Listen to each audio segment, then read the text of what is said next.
South Asian association for regional cooperation, दक्षिण एशियाई प्रादेशिक सहयोगी सहकाराची संघटना, यालाच आपल्याला थोडक्यामध्ये सार्क असं म्हणता येईल. आज आपण सार्क संघटनेविषयी माहिती पाहणार आहोत. नमस्कार, मी सहाय्यक प्राध्यापक प्रवीण कुमार कांबळे. सार्क संघटना आशिया खंडाचा जर विचार केला तर आशिया खंडाच्या दक्षिणेला म्हणजे हिमालयापासून ते हिंदी महासागरापर्यंत जो मोठा भूभाग आहे, जो आशियापासून वेगळा झालेला आहे हिमालयामुळे, या मोठ्या भूभागाला प्रामुख्याने भारतीय उपखंड असं म्हणून ओळखलं जातं. कोणतीही संघटना स्थापन होत असताना समान गुणवैशिष्ट्ये असणाऱ्या घटकांपासून किंवा गोष्टीपासूनच काय होत असते, संघटनेची निर्मिती होत असते. उदाहरणार्थ ओपेक संघटनेच्या संदर्भात आपण जर बघितलं तर ओपेक संघटना ही कोणाची संघटना आहे, तर जे तेल उत्पादक राष्ट्र आहेत त्या राष्ट्रांचीच ती संघटना आहे. त्याचे सभासद कुणाला मिळू शकते, जे राष्ट्र तेलाचे उत्पादन घेतात तेच राष्ट्र प्रामुख्याने काय करू शकतात आणि निर्यात करतात तेच राष्ट्र प्रामुख्याने काय करू शकतात, ओपेक संघटनेचे काय होऊ शकतात, सभासद होऊ शकतात. आपल्याला ग्रामीण भागातलं उदाहरण घेता येईल. प्रामुख्याने साखर कारखाना चे सभासद कोण असतात, जे ऊस उत्पादक शेतकरी आहेत तेच साखर कारखान्याचे काय असतात, सभासद आपल्याला पाहायला मिळतात. हे आपल्याला समान गुण वैशिष्ट्य किंवा समान जोडणारा दुवा आपल्याला संघटनेच्या अनुषंगानं पाहता येईल. आणखीन छोटंसं उदाहरण घेता येईल म्हणजे दूध संघाच्या अनुषंगानं घेता येईल की जे दूध संघामध्ये सभासद कोण असतात, जे दूध उत्पादक शेतकरी आहेत तेच प्रामुख्याने दूध संघाचे काय असतात, सभासद असतात. म्हणजे संघटना स्थापन होत असताना सांगण्याचा मुद्दा असा आहे की संघटना स्थापन होत असताना समान गुण वैशिष्ट्याच्या आधारित संघटना स्थापन होत असते. अशाच पद्धतीनं सार्क संघटनेची स्थापनामध्ये समान गुण वैशिष्ट्य कोणते आहेत, तर प्रामुख्याने हा आशियापासून विभक्त झालेला, हिमालयामुळे विभक्त झालेला हा मोठा जो भूभाग आहे तो प्रामुख्याने आपल्याला पाहायला मिळतो. हा मोठा भूभागाची वैशिष्ट्य काय आहेत, तर हा मान्सून हवामानाचा प्रदेश आहे. दुसरं वैशिष्ट्य आपल्याला सांगता येईल की क्षेत्रफळाच्या तुलनेत लोकसंख्येची घनता इथं आपल्याला अधिक पाहायला मिळते. तिसरं वैशिष्ट्य सांगता येईल की या ठिकाणी मोठ्या प्रमाणात दारिद्र्य आहे. त्याचबरोबर अर्थकारणाच्या विषयी समस्या आहेत, आर्थिक असेल, त्याचबरोबर सांस्कृतिक गुणवैशिष्ट्याने काय ते समान आहेत. ह्या समान गुणवैशिष्ट्याच्या आधारे धाग्याच्याद्वारे आपण एखादी संघटना निर्माण करू शकतो का, आशिया देशाची समूह संघटना व्यापाराच्या दृष्टिकोनातून निर्माण करू शकतो का, असं मत 1970च्या दशकामध्ये मांडलं गेलं आणि समान व्यापारविषयी धोरणानुसार आपण एक संघटना स्थापन करूया अशा पद्धतीनं तत्कालीन प्रधानमंत्री जिया उल रहमान, बांगलादेशचे प्रधानमंत्री होते, बांगलादेशची त्यावेळी निर्मिती झाली होती आणि तत्कालीन प्रधानमंत्री जिया उल रहमान यांनी या संघटनेचा प्रस्ताव सर्वप्रथम मांडला आणि या प्रस्तावनेतून 1981 मध्ये 7 देशांच्या परराष्ट्र सचिवांची सभा झाली आणि यातूनच 7-8 डिसेंबर 1985 रोजी सार्क संघटनेची स्थापना झालेली आहे, हे आपल्याला सांगता येईल. 7 डिसेंबर 1985 रोजी प्रामुख्याने संघटना स्थापन झालेली. यामध्ये संस्थापक देश कोण आहेत, तर प्रामुख्याने आपण आपल्यापासून सुरुवात करूया. भारत आहे, त्यानंतर पाकिस्तान आहे, नेपाळ आहे, भूतान आहे, त्यानंतर बांगलादेश आहे, श्रीलंका आहे, मालदीव आहे. ही प्रामुख्याने स्थापनेपूर्वीचे जे राष्ट्र आहेत, संस्थापक राष्ट्र प्रामुख्याने हे आपल्याला एकूण 7 संस्थापक देश आपल्याला सांगता येईल. आणि 2007 मध्ये प्रामुख्याने यामध्ये अफगाणिस्तानचा समावेश करण्यात आलेला आहे आणि सद्यस्थितीला प्रामुख्याने 8 सभासद देश आहेत किंवा संस्थापक देश आहेत, हे आपल्याला त्याच्यामध्ये सांगता येईल. पुढे जाऊया थोडंसं आपण. प्रामुख्याने सार्क संघटनेचं हे मुख्यालय आहे. हे मुख्यालय प्रामुख्याने नेपाळमधील, नेपाळची राजधानी काठमांडू या ठिकाणी 1987 मध्ये उभारण्यात आलेलं आहे. त्यानंतर पुढे जाऊया थोडंसं. प्रत्येक सदस्य देशाचा प्रतिनिधी म्हणून एक मंत्री परिषद असतं आणि या मंत्री परिषदेतून एक महासचिव पदाची नेमणूक केली जाते आणि हे महासचिव पद वर्ण क्रमांकानुसार म्हणजेच अल्फाबेटिकल प्रमाणे 3 वर्षासाठी प्रत्येक राष्ट्राला काय करण्यात येतं, देण्यात येतं. अल्फाबेटिकल क्रम आपण थोडंसं बघूया.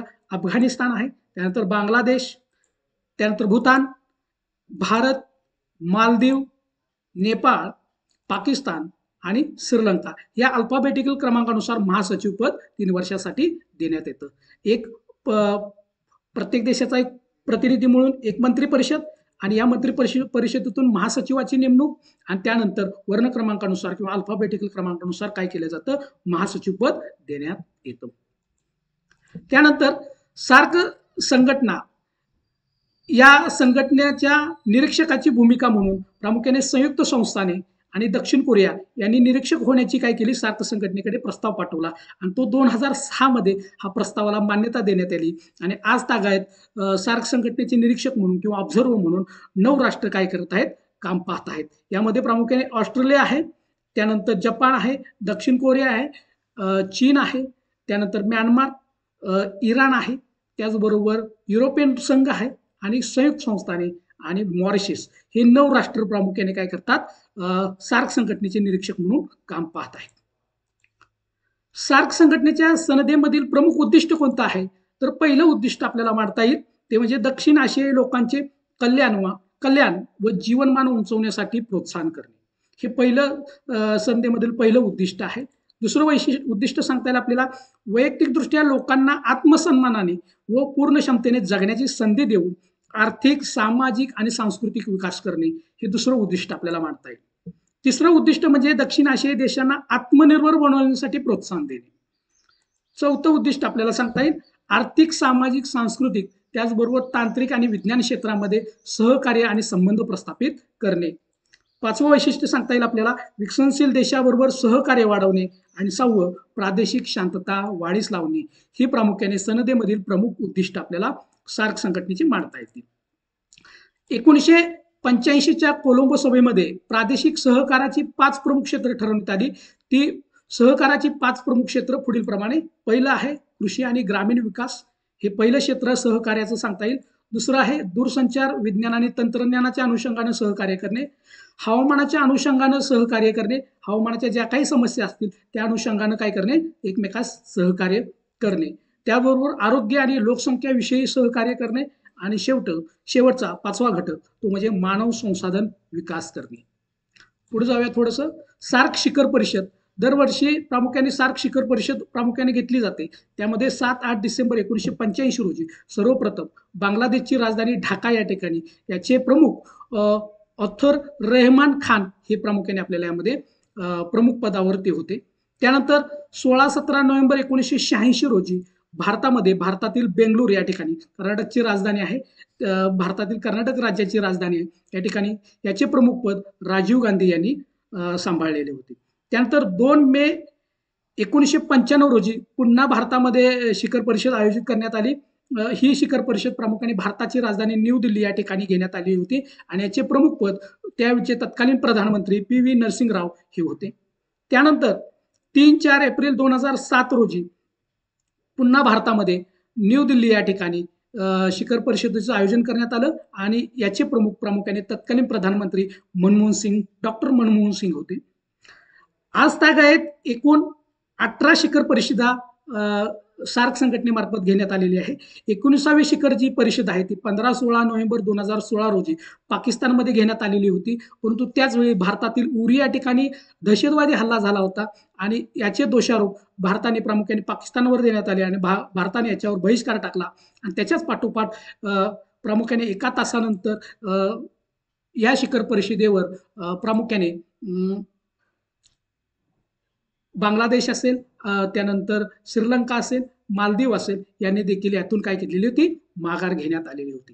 सार्क संघटनेतील देशांमध्ये शांतता, स्थिरता, विकासात प्रोत्साहन देण्यासाठी सार्कचे प्रयत्न आहेत, परंतु 7 ते 8 डिसेंबर 1985 ते आज तागायत 2024 अखेर 39 वर्ष पूर्ण होत आहेत.